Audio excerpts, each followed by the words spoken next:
එතන මෙතන මෙන්න මේ තියෙන ගේට්ටුව තමයි ගැප් ගෙල කියලා කියන්නේ. මේ තියෙන යෝනි මාර්ගය. යෝනි මාර්ගය දැක්කාම මේ නිකන් රැලි වටන ස්වභාවයක් තියෙන එක බය වෙන්න එපා. අම්මෝස මොකක් වෙයිද? නෑ නෑ බය වෙන්න දෙයක් නෑ. ඒක මේ අභ්‍යන්තරයේ රැලි වටලා තියෙන්නේ මේක ඉහිල් වෙන්න පහසු වෙන්න. විස්තරණය වෙන්න පුළුවන්. ඒ මොකටද? ඒ එකක් සංසර්ගයේ පහසු වෙන්න. දෙවෙනි එක ප්‍රසූතිය පහසු වෙන්න. ළමයා ඉන්නේ මේකෙන්. තර එකක් සර් අඳින්න බැරලා නේද? අපි වලයි හැටි කඳී ගියේ. කන්‍යා පටලය. ඒක ගර්භාෂය ඇතුළේ නෙමෙයි තියෙන්නේ. ගර්භාෂයෙන් එළියේ තියෙන්නේ. යෝනි මාර්ගයෙන් සෙන්ටිමීටර් කීපයක් ඇතුළේ. ඒව මේ අත්‍යවශ්‍ය ව්‍යුහ නෙමෙයි. මොකද හැමෝගෙම නෑනේ. දැන් හැමෝගෙම තියෙන ටික තමයි මේ ඇදලා තියෙන්නේ. අත්‍යවශ්‍ය ඒක මේ හරිය තියෙනවා. දැන් මේ ළඟදී මොකද්ද කවුද ලියලා? මේක යෝනි මාර්ගයේ මේක ගර්භාෂයේ මෙතෙන් ඉඳලා ගත්තම පතිවත. ඒක එඩිට් කරලා ඊට යටින් මම ඉන්නවා මෙහෙම. මට හිනාගේ පතිවතට පල්ලෙන් මං ඉන්න එකයි. පුදුම එඩිට් තියෙන්නේ බං. ඊළඟ දවසේ මොනව වෙයිද දන්නේ. ඒක කියලා දෙලා ඉන්න නැත්තම් මේ පාඩම කොච්චර ඉගෙනුවත් වැඩක් නෑ. නිකන් හිතේ එකක් තියාගෙන ඉන්නේ. කන්‍යා පටලේ තියෙන්නේ යෝනි විවරයෙන් පොඩ්ඩක් ඇතුලේ සෙන්ටිමීටර් කීපයක් වෙන්න. මීක් නෑ පේනවද මේ? ඔහොම හිතහල්ලකෝ හැමදාම. මේවනේ පන්ති. මේ කන්‍යා පටලය පුංචි මේ සම්බන්ධක පටක ස්තරයක් එහෙම තියෙන පොඩි බැරියර් එකක්. දැන් මේ මෙතනින් යෝනි මාර්ගයෙන් ඇතුළට පොඩි දුරක් යද්දි හම්බ වෙනවා. ඒතර කන්‍යා පටලය දැන් මෙන්න මෙහෙම දැන් අපි මෙහෙම විවරයක් මෙහෙම ගත්තාම මෙන්න මෙහෙම වගේ කියලා හිතා ගන්නකො. එතකොට මේ මැද විවරයක් තියෙනවා. දැන් මේ ටික තමයි ඔය පටලය මේ පේශිමය එහෙම නැත්නම් සම්බන්ධක පටක අරවා මේවා තියෙන එකක් මේ. අර ඔසද්දරව එහෙම පිට වෙන්න මේ කන්‍යා පටලයේ මැද මොකද තියෙන්නේ? සිදුරක් තියෙනවා. ඉංග්‍රීසියෙන් හයිමන් කියලානේ කියන්නේ. සයිමන් නෙමෙයි මොකද්ද? හයිමන්. ඒක හයිමන් එක මේ ඒක මැද සිදුරක්. ඊළඟ සමහර අයගේ කන්‍යා පටල වල මැද සිදුරු කීපයක් තියෙන්න පුළුවන්. එහෙම එක එක කන්‍යා පටල වර්ග තියෙනවා. හරි. දැන් Tamanට කැමති එකක් මාරු කරගන්න බෑ. Tamanට ඇවිල්ලා තියෙන එකයි.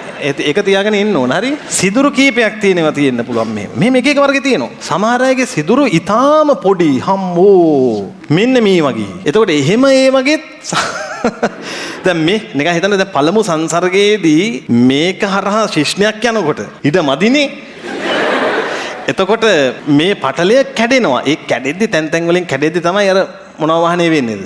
රුධිරය වහනේ වෙන්නේ. බ්ලීඩ් වෙන්නේ ඒකයි. දැන් මේ වගේ හයිමන් එකක් තිබිලත් බ්ලීඩ් උනේ නැත්තම් එතකොට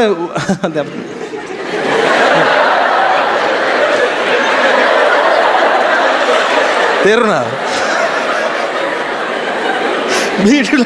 තව සමහර කන්‍යා පටල තියෙනවා මෙන්න මෙච්චර විතර අතිශයින්ම මේවා ලොකද තුනීද? තුනී. එතකොට කන්‍යා පටලයක් නෑ වගේ. එතකොට සමහර වෙලාවට මේ හරහා සංසර්ගයේ වෙද්දී බ්ලීඩ් වෙනවද? බය වෙනතෝ කියන්නේ ඉතින් දැන් මේක හරහා බ්ලීඩ් වෙන්න විදිහක් නෑ නේ. හරි. එහෙම විදිහක් නෑ. එතකොට ඒ නිසා කන්‍යා පටලයේ බිඳ වැටීමක් වෙනවද නැද්ද? ඒව නෙමෙයි ගැහැණු කෙනෙක්ගේ වටිනාකම තීරණය කළ යුතු සාධක. හැබැයි ගැහැණු අය දැනගන්න ඕන ලෝකේ මේවා සමහර තාම බලනවා ඉතින්. ඒ නිසා තමන්ගේ හැසිරීම සංවර කරගන්න එක වටිනවා. හැබැයි ඉතින් එහෙම නැතත් සමහර ගැහැණු ළමයි පුංචි කාලේ ඔය ස්පෝර්ට්ස් එහෙම කරද්දී සමහර අය. හරි. මේ කන්‍යා පටල බිඳ වැටීම වෙනවා. හයි එන්න තියන්නකො වඩිනවද මොකද කරන්නේ මේ අයියට ඕන නම් ඉඩක් දෙන්න මේ දැක්කනේ යාට ඕනේ නැහැ ඒවා වැඩක් නැති දේවල් තේරුණා අනවශ්‍ය දේවල් වලට කාලය වැය කරන්නේ යනවා යන්නේ සර්ට් ඇඬෙනව නේද නෑ ස්ත්‍රී ප්‍රජනක මාර්ගයේ මාශ්මිකද ආම්ලිකද ස්ත්‍රී ප්‍රජනක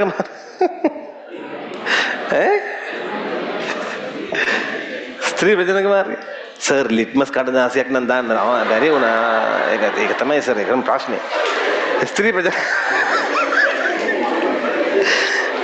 මේ මෝනවල තියෙන වල් ගතිය මම මේ කල්පනා කරන්නේ ස්ත්‍රී ප්‍රජනක මාර්ගයේ ළමයි ආම්ලිකයි ඔබන් හයි කියන්නේ ස්ත්‍රී ප්‍රජනක මාර්ගය ආම්ලිකයි අම්ල හඳුනා ගන්න විදිහ දන්නවනේ එතකොට ආම්ලික මොකද ස්ත්‍රී ලිංගික ගොනැඩ ඩිම්බකෝෂ යුගලක් ශ්‍රෝණි කුහරයේ පිහිටා ඇත ශ්‍රෝණි කුහරයේ පිහිටා ඇත. ලියන්න හුඟ ගයින් නැතු. ශ්‍රෝණි කුහරයේ පිහිටා ඇත. හොඳට බලාගෙන ඉන්න.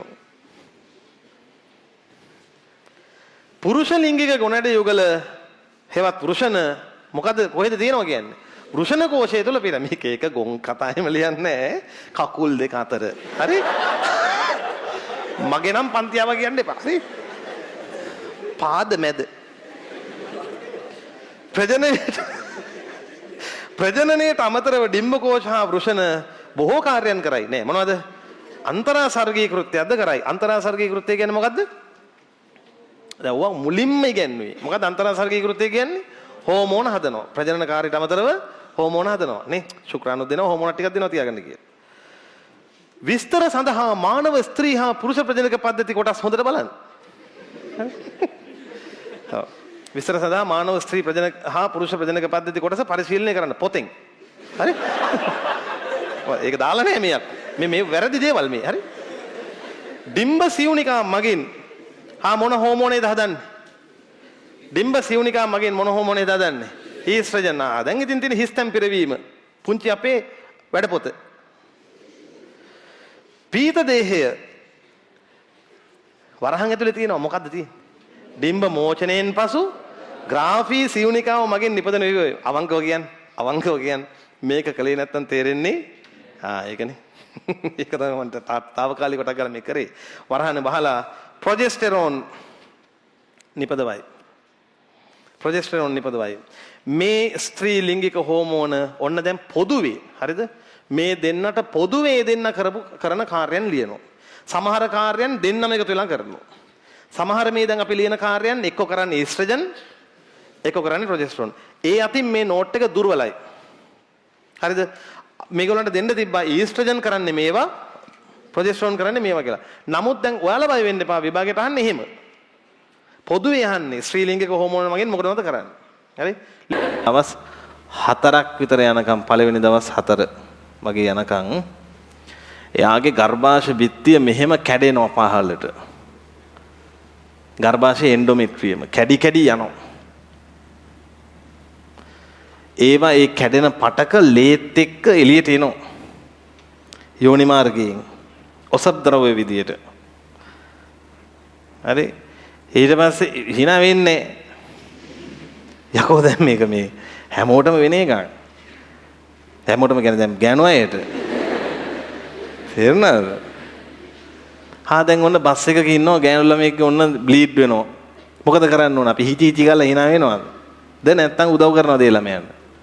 ඒ ළමයට උදව් කරන්න ඕන. ඒක ලෝකේ දැක්ක පළවෙනි ඔසපීම වගේ දඟලන්නේ නැතුව ටක් ගාලා ඒ ළමයා කවර් අප් කරලා ඒ ළමයට දෙන්න පුළුවන් උදව්වක් දෙන්න ඕන. දඟලන්නේ නැතුව ඒකයි බය කරන්නේ නැතුව ඔක්කොම මෙයයි. ඒකයි යුතුයකම ඒක තමයි යුතුයකම. මේ ඊළඟ දැන් කොල්ලනේ ඔන්න දැන් කඩාගෙන එනවා මේවා. හැබැයි ඉතින් මේක කෙලින්ම මේ හරි සනීප දෙයක්ද? මං ඔයාලෙන් අහන්නේ කෙලින්ම දැන් දන්නේ වගේ ඉන්න එපා. මේගොල්ලෝ නම් ඔය කොහේ ඉන්නවද? මේක රිදෙනවලු. මම දන්නේ නැහැ ඉතින්. රිදෙන්න එපයි නේද බං? දැන් මේ සම්බන්ධක පටකනේ කැඩෙන්නේ. යටි බඩ රිදිලා බඩ එකක්කම ඇවිල්ලා ඔළුව රැදේ ඇවිල්ලා සමහර ගෑනු ළමයින්ට කලන්තෙත් දාන මට්ටමට එනවා. එහෙනම් මේක ස්ත්‍රීන්ට පමණක් උරුම වෙච්ච මොකද්ද? දුකක්. ස්ත්‍රීත්වයට එක්ක එනවා. ඉතින් ඒක වළක්වන්න බෑ. එහෙම කියලා පහතට දාන්නේ. එහෙම පහතට දාන්න ඕන කාරණයක් නෙමෙයි ඒක. හැබැයි තේරුම් ගන්න ඕන ස්ත්‍රීත්වයට එක්ක ආවේනිකව එන මොකද්ද මේක? ඒක පිළිගන්න ඕනේ. ඒක එනවා. එහෙම එකක් තියෙනවා. ඊට පස්සේ දැන් එන්ඩෝමෙට්‍රියම කැඩිලා තියෙන අපේ යුතුයකම තමයි එන්ඩෝමෙට්‍රියම මොනව කරන එකද? දැන් මොනව කරන්න ඕනද? ඔව් දැන් ආයි කල්පනා කරන්න එපා. තව ටිකක් කඩන්නේ. දැන් මේක හදන්න වෙනවා. ඉටියෙන් හරි මැටියෙන් හරි. හරි? ඊට පස්සේ දැන් මේ බලන්නකො ඒකෙත් හැටි. ඒ වැඩේ කරන කෙනෙක් රුධිරේ ඉන්නවා ඒ ටිකේ. කවුද? ඊස්ට්‍රජන්. එයා මොනවද කරනවා කිව්වේ එන්ඩෝමෙට්‍රියම ප්‍රගුණණය කරනවා. මරු වැඩේ මේ. ඊස්ට්‍රජන් වැඩි එන්ඩෝමෙට්‍රියම හැදුනා.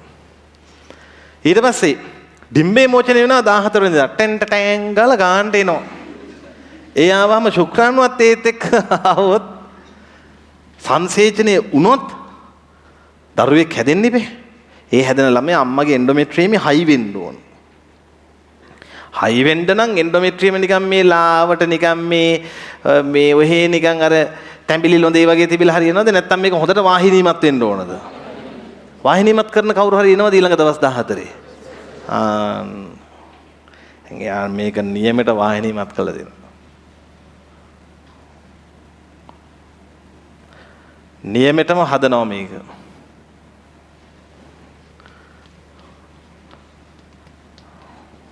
මේ රුධිර වාහිනී ගෙනත් දීලා රුධිර வாහිනී වලින් හොත්තට වාහිනීමත් කරලා දෙනවා. මොකද හදිස්සියක හරි ළමයෙක් පිළිසඳ ගැනීමක් වුණොත් ඒ ළමයාගේ ආරක්ෂාවට ඒ ළමයාට පෝෂණය දෙන්න ඕන. මට පොඩ්ඩක් කියන්න. පීත දේහේ හැමදාම තියනවද? පීත දේහේ පිරිහෙනවද? කවුද දැන් මේ වාහිනීමත් කළේ මොන හෝමෝනේ විසින්ද? ප්‍රොජෙස්ටරෝන් ස්‍රාවය කළේ කවුරු විසින්ද? පීත දේහේ ටික ටික මොනව වෙනවද? පිරිහෙනවා. පිරිහෙනකොට ප්‍රොජෙස්ටරෝන් මොනව වෙනවද? අඩු වෙනවා. අඩු වෙනකොට වාහිනීමත් කරන්න කෙනෙක් නැති හින්දා මේ රුධිර වාහිනී හැම මේ නන්නත්තර මෝඩ් එකටපත් වෙනවා.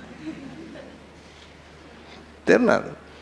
රුධිර වාහිනී නන්නත්තර වෙද්දී දුර්වල වෙද්දී පටකයට ඔක්සිජන් සැපීම අඩුයි. පෝෂක සැපීම අඩුයි. අපද්‍රව්‍ය ආපසු ගැනීම ඒ සියල්ල වෙනකොට පටකේ තියේද මැරෙයිද?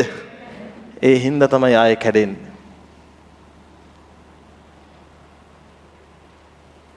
ඊළඟ ඔසප් චක්‍රේ පටන් ගන්නවා. කැමති නම් මේක දිගටම ඇඳ ඇඳ ගිය හැකියි. තේරුණාද? ඕකට තමයි ඔසප් චක්‍රය කියන්නේ. බලන්නකො chart එක ඉවරයි. ඉවර නෙමෙයි ඒක. මට මේකට නමක් දෙන්න. මේ කොහේ සිද්ධ වෙන විපර්යාසද? එහෙනම් මේකට මට නමක් දෙන්න. ගර්භාෂයික චක්‍රය. ඕකට තමයි කියන්නේ වචනයෙන්ම ආර්ථව චක්‍රය. ඔසප් චක්‍රය කියන්නේ ඕක.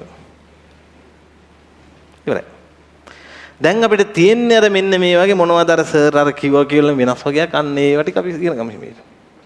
මේක හොත්තට ගලප ගන්න ඉස්සෙල්ලා. දැන් ඕක හඳින්න ඕන. දැන් ගන්නෙ නෑ මට්ටම් පොළොව ළඹ කැට ඔක්කොම.